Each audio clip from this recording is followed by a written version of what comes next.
Good afternoon class, myself Jeta ma'am and I am the educator of GS and Science। आज का हमारा topic है meninges. Meninges होता क्या है?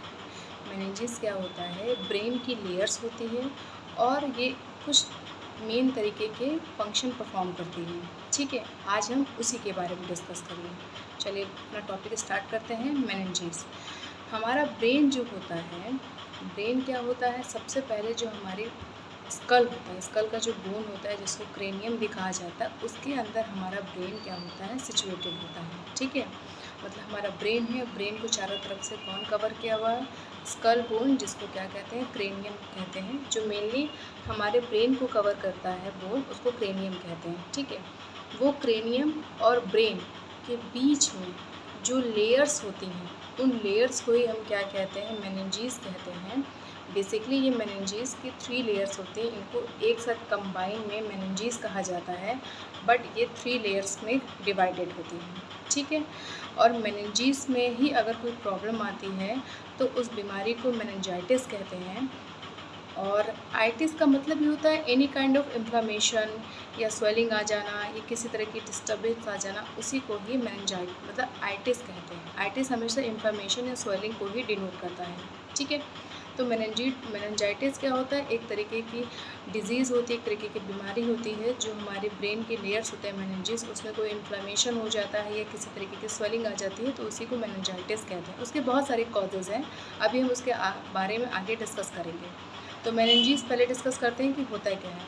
तो मेनिंजीज मैंने बताया कि आपको ब्रेन, जो हमारा एक्चुअल ब्रेन है वो और क्रेनियम के बीच की लेयर होती है, इसी को क्या कहते हैं? मेनिंजीज कहते हैं। मेनिंजीज को अगर सब डिवाइड करें, मेनिंजीज को अगर डिवाइड करें तो उसके वो 3 लेयर होते हैं। इसको मैंने डाब याद किया था। डाब पीते हैं ना, जो नारियल का डाब आता है, तो वो डाब ब होता है, वो डाब न पढ़ के आप डाब बोलिए, DAP, डाब। ठीक है, तो सबसे पहला लेयर होता है डी, जिसे ड्यूरा मैटर कहते हैं। सेकंड ए जो होता है वो ऑर्गेनॉइड मैटर होता है, ऑर्गेनॉइड मैटर होता है।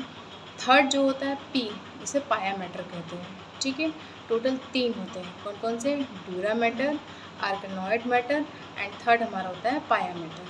क्लियर? तो सबसे आउटर मेनिंजीज से सबसे आउटर लेयर होती है, उसी को हम कहते हैं ड्यूरा मैटर। ठीक है, ड्यूरा मैटर क्या होता है? ये क्रेनियम के पास होती है, सबसे आउटर लेयर है, क्रेनियम के पास होती है। और प्लस ड्यूरा मैटर और जो मिडिल लेयर होती है, जिसको कि आर्कनॉइड लेयर कहते हैं, इन दोनों के बीच में थोड़ी सी खाली जगह होती है। उस खाली जगह को क्या कहते हैं, या उस ब्लैंक स्पेस को क्या कहते हैं? उस ब्लैंक स्पेस को कहते हैं सब ड्यूरल स्पेस। ठीक है, फिर हमारी सेकेंड लेयर होती है आर्कनॉइड लेयर। वो लेयर क्या होती है? वो ड्यूरा मैटर और पाया मैटर के बीच की लेयर होती है। ठीक है, और ये आर्कनॉइड लेयर क्या होती है? बीच में होती है। और साथ ही साथ सबसे इम्पॉर्टेंट लेयर आर्कनॉइड लेयर होती है, इसमें ये CFS से कनेक्टेड होती है। कैसे होगी वो अभी मैं बताती हूँ आपको। ठीक है, और सबसे इनर लेयर होती है, उसको पाया मैटर कहते हैं। ये लेयर जो होती है बहुत ही थिन होती है और ये हमारे ब्रेन के नज़दीक होगी। जो सबसे अंदर है तो ब्रेन के पास होगी। ठीक है, प्लस आर्कनॉइड लेयर और पाया मैटर, इन दोनों के बीच में भी कुछ खाली जगह होती है, कुछ ब्लैंक स्पेस होते हैं। उसको क्या कहते हैं? उसको हम कहते हैं सब आर्कनॉइड स्पेस। क्या कहते हैं? सब आर्कनॉइड स्पेस कहते हैं। ये बेसिक इन्फॉर्मेशन है अबाउट द मेनिंजीज, जिसको कि डिवाइड करते हैं 3 पार्ट्स में, dura mater, arachnoid mater and third हमारा हो गया पाया मैटर। अब इसके बारे में थोड़ा सा डिटेल में पढ़ते हैं कि ये होता क्या है। तो सबसे पहला हमारा होता है ड्यूरा मैटर। ड्यूरा मैटर में ही क्या होता है? ये ड्यूरा मैटर मेनिंजीज की एक लेयर है, लेकिन ये ड्यूरा मैटर ही क्या होता है? अपने आप में सब डिवाइडेड होता है इनटू 2 लेयर्स। ठीक है, मतलब ड्यूरा मैटर की भी 2 लेयर्स होती हैं, 2 सब लेयर्स होती हैं, क्योंकि ऑलरेडी मेनिंजीज क्या हुआ 3 लेयर्स में डिवाइडेड है। ड्यूरा मैटर की जो 2 लेयर्स होती हैं, जो 2 सब लेयर्स होती हैं, उसके नाम होते हैं, 2 नाम हैं। पहला है आउटर पेरिओस्टियल लेयर, आउटर पेरिओस्टियल लेयर, और दूसरा होता है हमारा इनर मेनिंजीज लेयर। ठीक है, 2 लेयर है। मैं फिर से रिपीट करती हूँ। फर्स्ट लेयर का नाम होता है, जो first sub layer of dura mater is outer पेरिओस्टियल layer and second होता है इनर मेनिंजीज लेयर। ठीक है, क्लियर? अब इनके काम क्या होते हैं? जो बाहरी आउटर पेरिओस्टियल आउटर पेरिओस्टिलियर लेयर जो होती है, पेरिओस्टियल लेयर जो होती है वो क्या काम करती है, बेसिकली प्रोटेक्शन का काम करती है।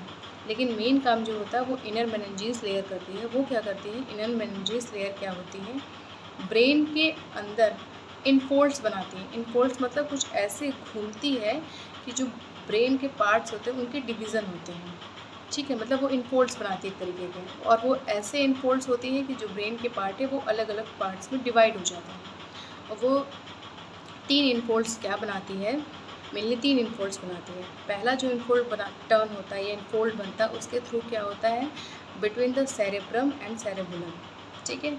दूसरा इनफोल्ड क्या होता है, between the right and left cerebrum.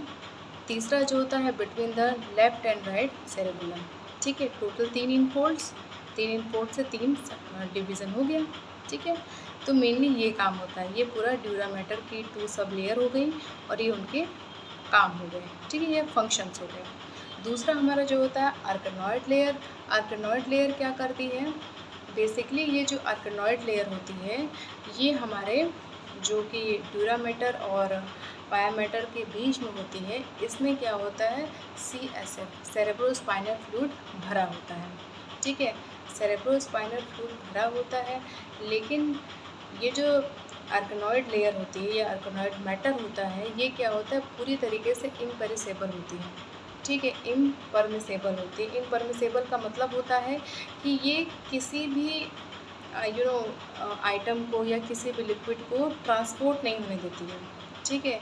मतलब आर्कनॉइड लेयर जो होती है ये पूरी तरीके से इम्परमिसेबल होती है। भैया कोई परमिशन नहीं देंगे, हम अकेले हैं, अकेले रहेंगे, तो वो उस टाइप की लेयर होती है कि वो ट्रांसपोर्ट नहीं करती। हाँ, लेकिन आर्कनॉइड लेयर जो पूरी तरीके से इम्परमिसेबल होती है, इसके नीचे कुछ ग्रेन्यूल्स होते हैं, ठीक है, जो मतलब CSF एक्स्ट्रा होता है। ये CSF का जब वॉल्यूम ज़्यादा होने लगता है, मतलब क्वांटिटी, तो क्या होता है, इस ग्रेन्यूल्स के थ्रू कुछ CSF का अमाउंट ड्यूरा मैटर में भेज दिया जाता है। और ड्यूरा मैटर क्या करती है, जो आउटर लेयर है, ठीक है, आउटर मेनिंजेस लेयर, वो ड्यूरा मैटर क्या करती है, उस CSF को रीअब्जॉर्ब कर लेती है, ठीक है। मैंने आपको अपने पहले वीडियो में बताया था ना कि CSF कहाँ बनता है, कैसे आर्कनॉइड स्पेस में आता है, फिर कैसे ड्यूरा मैटर के थ्रू क्या होता है, रीअब्जॉर्ब होता है। ये पूरी प्रोसेस है, ठीक है। तो सेकेंड लेयर जो हमने पढ़ी मेनिंजेस की वो थी आर्कनॉइड लेयर।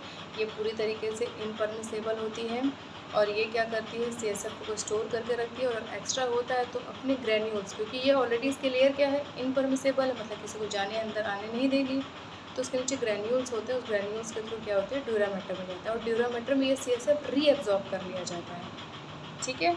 ये हमारा हो गया आर्कनॉइड मैटर। थर्ड हमारा आता है पाया मैटर। पाया मैटर क्या करता है, ये क्या होगा, सबसे इनर लेयर है और ये सबसे थिन लेयर मेम्ब्रेन होती है, और ये कहाँ होती है, ये हमारे ब्रेन के नज़दीक होती है।